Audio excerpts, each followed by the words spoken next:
Il ne faut pas s'y tromper. Ça veut dire que si il y a des gens qui veulent se réconcilier. Pas qui veulent. Non.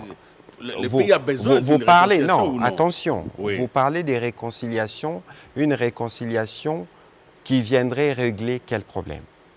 Si c'est pour régler la frustration des uns des autres, parce que, par exemple, on n'a pas participé aux élections, parce qu'on a fait le choix délibéré de ne pas y participer, ou parce qu'on a perdu aux élections, Willy Kalengai fait une analyse.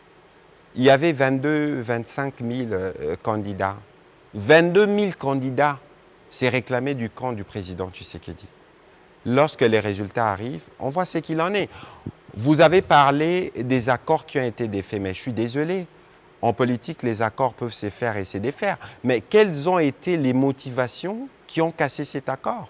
Je ne voudrais pas aller dans les détails, mais moi, je sais que j'ai appartenu à un groupe qui s'appelait le G13 et qui en avait marre, comme beaucoup de Congolais, de voir le querelle qu'il y avait entre les FCC-Cash à l'époque. Malheureusement, ceux qui ne nous avaient pas entendus à l'époque sont ceux qui aujourd'hui demandent le plus la réconciliation. Alors oui, on veut bien qu'il y ait des réconciliations, mais cette réconciliation doit se faire sur des bases. Je vous donne une illustration, sûrement qu'on en parlera. Tout le monde parle de dialogue. Tout le monde parle, il faut qu'on se retrouve. Mais lorsqu'on se retrouve et qu'on veut parvenir à une réconciliation, on doit être en mesure de faire le bon diagnostic. Et lorsqu'il faut faire le bon diagnostic, ça veut dire qu'il faut appeler les mal par les mal. Est-ce que dans ce que, par exemple, le président honoraire a dit, est-ce qu'il a nommé le Rwanda? Le mal, c'est le Rwanda. C'est documenté par tous les rapports du Conseil de sécurité. Si on ne veut pas se fier à nos propres rapports, c'est documenté par tous les rapports de pays occidentaux qui ont pris des sanctions. Alors, comment ça se fait que vous ne soyez pas en mesure, vous, de lire ces rapports et de partager, ne fût-ce qu'une opinion en disant que l'un des problèmes, alors, lorsqu'on doit nous voir, c'est l'attitude inutilement belliqueuse d'un pays voisin. Alors, ceci démontre qu'il y a une complicité parce qu'on veut parfois, on veut contraindre à cette forme de réconciliation dont vous parlez par la force ou en s'alliant à nos ennemis. ngira ngo rero nk'uko utangiye ubikurikira mu gace gato cyane k'amashusho n'umuvugizi wa guverinoma ya Repubulika Iharanira Demokarasi ya Kongo Patrick Muyaya ni mu kiganiro yagiranye n'abanyamakuru kuri televiziyo y'igihugu cya Repubulika Iharanira Demokarasi ya Kongo RTNC. Ariko kandi muri iki kiganiro nk'uko tugiye gukomeza tubigarukaho, nta kindi cyari kigamijwe kwari gukomeza kwibasira igihugu cy'u Rwanda. Yageze naho noneho yita igihugu cy'u Rwanda ivo cyangwa se ikibi cyangwa se umuzimu, shitani n'ibindi byose bijyana nyine n'ikibi. Tugiye gukomeza tubigarukaho. Ibyo byose birajyana no kuba umutwe wa M23 ukomeje kugenda ukubita inshuro iryo huriro rya leta, ndetse no kuba Joseph Kabila kuri ubu ngubu akomeje kugenda akora ibikorwa bitandukanye mu burasirazuba by'umwihariko mu mujyi wa Goma. Reba hasi handitse subscribe, n'amakuru menshi cyane kandi atandukanye uzajya ukomeza kubonera ku gihe nk'ibisanzwe 5/5.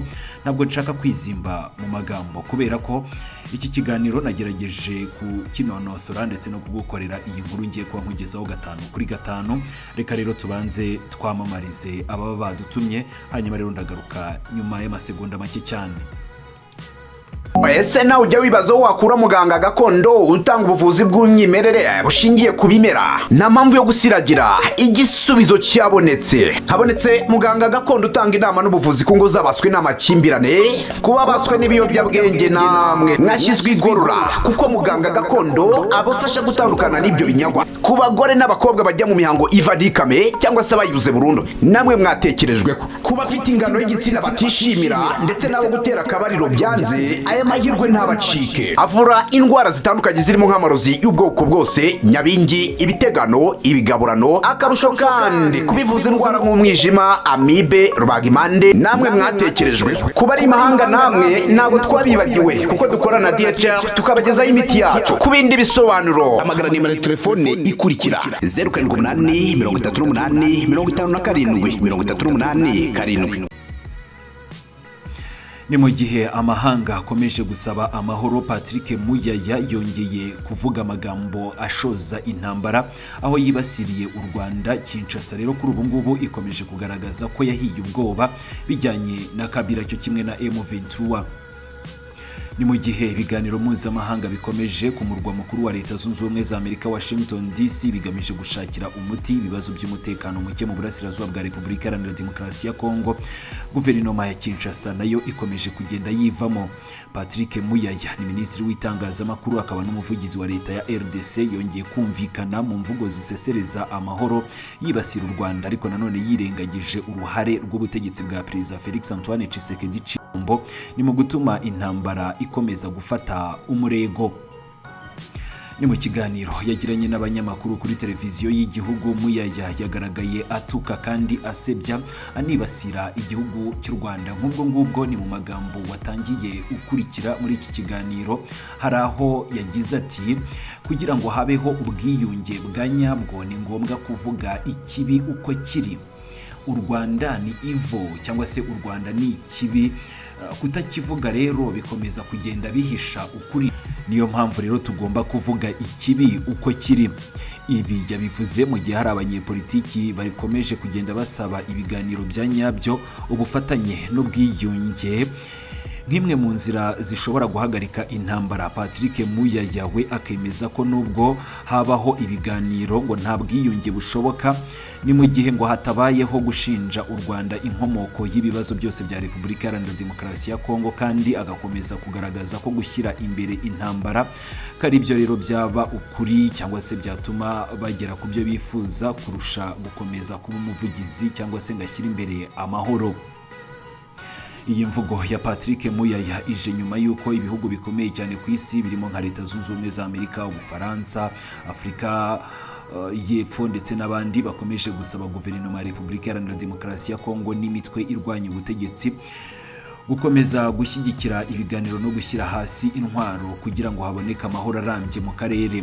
Amahanga arashishikariza Repubulika Iharanira Demokarasi ya Kongo gushyira hasi intwaro, guhagarika imvugo zikomeje kugenda zisenya ibiganiro ndetse no kugirana ibiganiro n'abafite ibitekerezo bifatika bigamije kugera ku mahoro, harimo nk'imitwe yitwaje intwaro AFC M23 cyangwa se imitwe ikorana na AFC M23, ubwo harimo na za Twirwaneho. Ariko Kinshasa iyobowe na Muyaya na Tshisekedi bo bakomeje kugaragaza inzira yo guhakana ndetse no gukomeza gushinja u Rwanda aho kugira ngo bayoboke by'amahanga yifuza.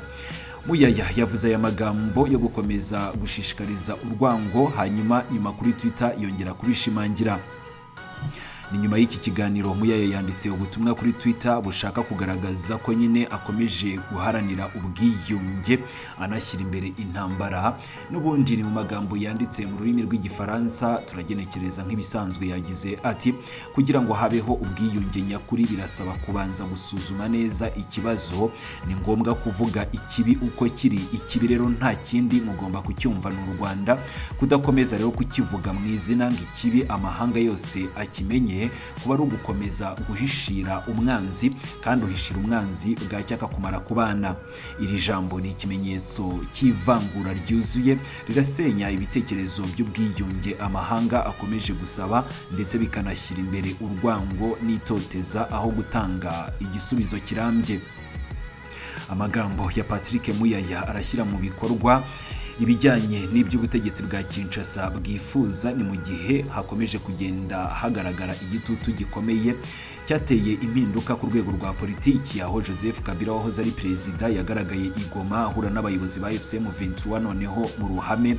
Iyo nama yabereye mu rugo rwa Kabila ikinyogote kandi yahinduye isura, ndetse bigaragara neza ko ubutegetsi bw'i Kinshasa bwagize ubwoba n'igitutu. Ni ku banyepolitiki b'i Kinshasa cyane cyane kuri Perezida Tshisekedi wacitse intege ni mu guhosha umwuka mubi mu burasirazuba bwa Repubulika Iharanira Demokarasi ya Kongo. Kabila yahuye n'abayobozi ba AFC M23 barimo umuhuzabikorwa Corneille Nangaa, umuvugizi wa AFC M23 Lawrence Kanyuka n'abandi bayobozi b'umutwe ushyira imbere ubusabe n'ubwiyunge mu gukemura ibibazo bya Kongo biciye mu nzira za politiki, ariko ubutegetsi bw'i Kinshasa nabwo bugakomeza kubirwanya. Patrick Muyaya na leta ya Tshisekedi bakomeje kwirengagiza ukuri ni ku gisubizo cy'ibibazo bya Kongo bikomeje kugaragara neza ko biri imbere mu gihugu atari hanze yacyo nk'uko babishinja u Rwanda, dore ko iteka ryose nyine bumva ko u Rwanda ari cyo kibazo. Baba rero bahisha ubushobozi buke bwabo, igihugu cyamunzwe na ruswa, imiyoborere idahwitse n'ubwumvikane buke mu nzego z'ubutegetsi. Abanyekongo benshi baragenda barushaho kubona ko leta kuri ubu ngubu yababeshye. Intambara yatewe n'uburangare n'ubwirasi bwa guverinoma. Abayobozi nka Patrick Muyaya badashaka amahoro, ahubwo bashaka politiki y'urwango ndetse no gukomeza gutinya kuvuga ukuri. Tugana ku musozo, ni mu gihe amahanga arimo gushaka inzira yo kugarura amahoro, leta ya Repubulika Iharanira Demokarasi ya Kongo iragaragaza ko idafite ubushake bwo gukemura ibibazo. Ni mu biganiro Patrick Muyaya aravuga amagambo ashoza intambara, asebya igihugu cyose cy'u Rwanda, yirengagije ibibazo nyakuri kuri ubu ngubu bikomereye abaturage ba Repubulika Iharanira Demokarasi ya Kongo. Ni mu gihe ubuyobozi bwa Kinshasa bubura ubushobozi bwo gukemura ibibazo, burareba Kabila nk'umwanzi mushya kubera imikoranire ye n'abayobozi ba FCM23, kandi bwibwira ko gutuka u Rwanda ari cyo gisubizo cyangwa se kari byo bizatuma amahoro n'umutekano bigerwaho.